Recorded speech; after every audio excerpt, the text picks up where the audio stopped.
Welcome back to the Mvmnt Performance project. Today we're looking at a really simple revelation of a shoulder press. So we know the goal of exercise period is to move well and making sure that we feel things in the right places. This isn't news. This is obvious. So really quickly, a shoulder press, very easy for us to go into that back. So what we're going to do today is going to help lock those ribs down, help keep those abs on so we can get that true shoulder flexion. So really, first things first, it's a great idea to roll and stretch this before, so it'll help you get a little more range of motion before we practice some overhead movements so that we can actively keep those ribs down and then go up overhead without this popping up. The second thing we can do to help get those ribs down is we can use a press. We can help use the body, the muscles pretty much, to help lock those ribs down while we're going overhead. So it's going to look like this. Half kneeling, shoes stuck in the ground, we're pushing here so we can set those stable hips and get that ass on. What we're going to do is going to have a wall. I have a yoga block.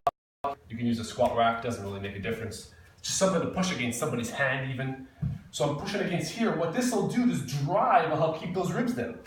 So I'll change legs for the sake of showing you. Driving is here, my hip is in the ground, so my ribs are locked down, and I can get a shoulder press here while keeping a stable core pillar.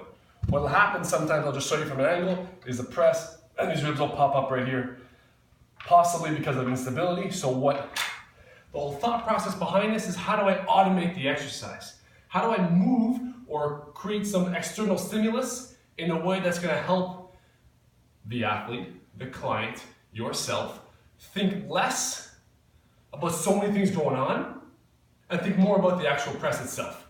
So we're trying to keep a little bit of pressure into the wall right here and do the press. By doing this, it'll help create a more stable core pillar, which will in turn help the press become a little bit better, help those ribs stay locked down, which will in turn help have a little more stability at the shoulder joint, which is an unstable joint, as we know. So again, how this is going to work in a half kneeling position, get those hips set so that ass on. Helping get the ass on, you can push it backwards in the foot, locking those ribs down, driving into something to help keep these ribs locked down, and I'm pressing straight from here. So like I mentioned, this creates stability, period. How do we create stability? How do we create tension? That's the goal of lifting. You want to get stronger, you need to create tension. So we're trying to find out some methods, some tools, some movements that help create and keep tension throughout the lifts so as to, one, not only get more out of the lifts, but create those stable patterns, those stable joints so we can in turn get stronger and most importantly, remain injury-free.